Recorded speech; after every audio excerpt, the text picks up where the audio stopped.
We're back over doing a little bit of work in the Norfolk cottage garden this morning, and we're going to show you these hollyhocks which are now over as far as their flowering season this year is concerned.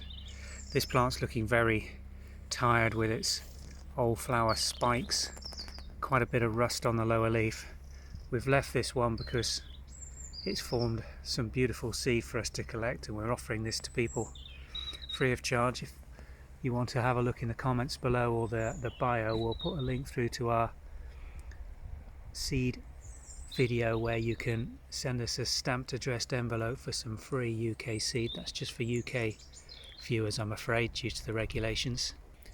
All of this seed's now mature and ready for harvesting. You'll see that the seed pods open up, and inside you've got these lovely little rosettes of dry seed.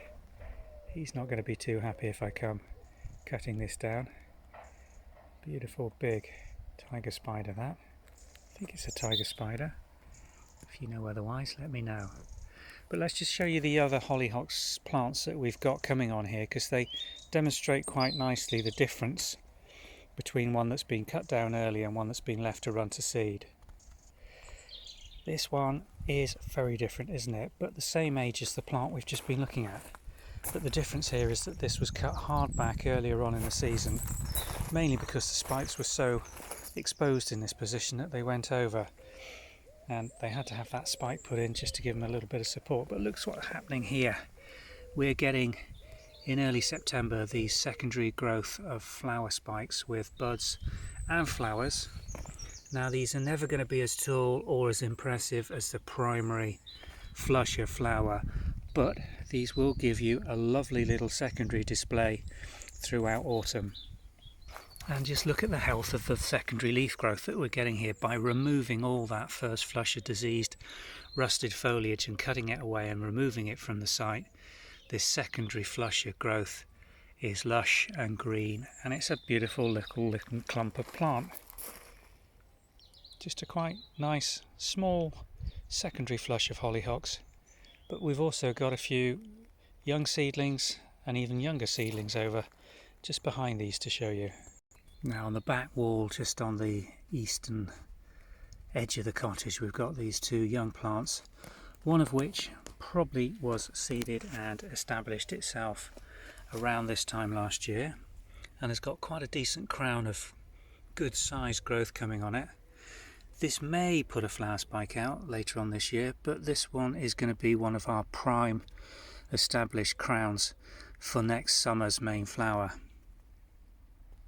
Whereas these little plants which have come up during this season from seed that was laid down here last autumn, these obviously are still needing to put on an awful lot of growth, but these again will overwinter in this position, and there's every chance that these will put beautiful big flower spikes up and good crowns of leaf for 2022.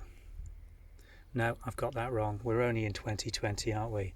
These will flower next year, so 2021 these should be good healthy plants.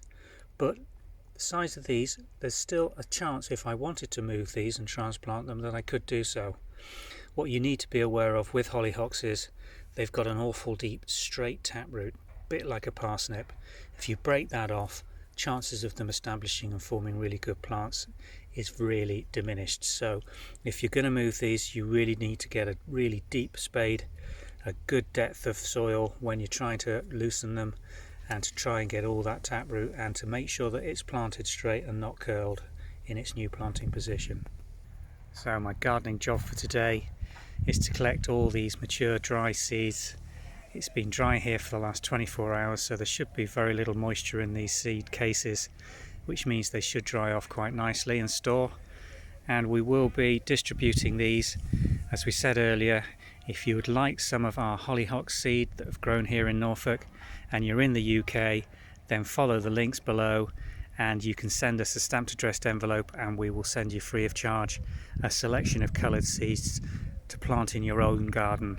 And do let us know how they get on.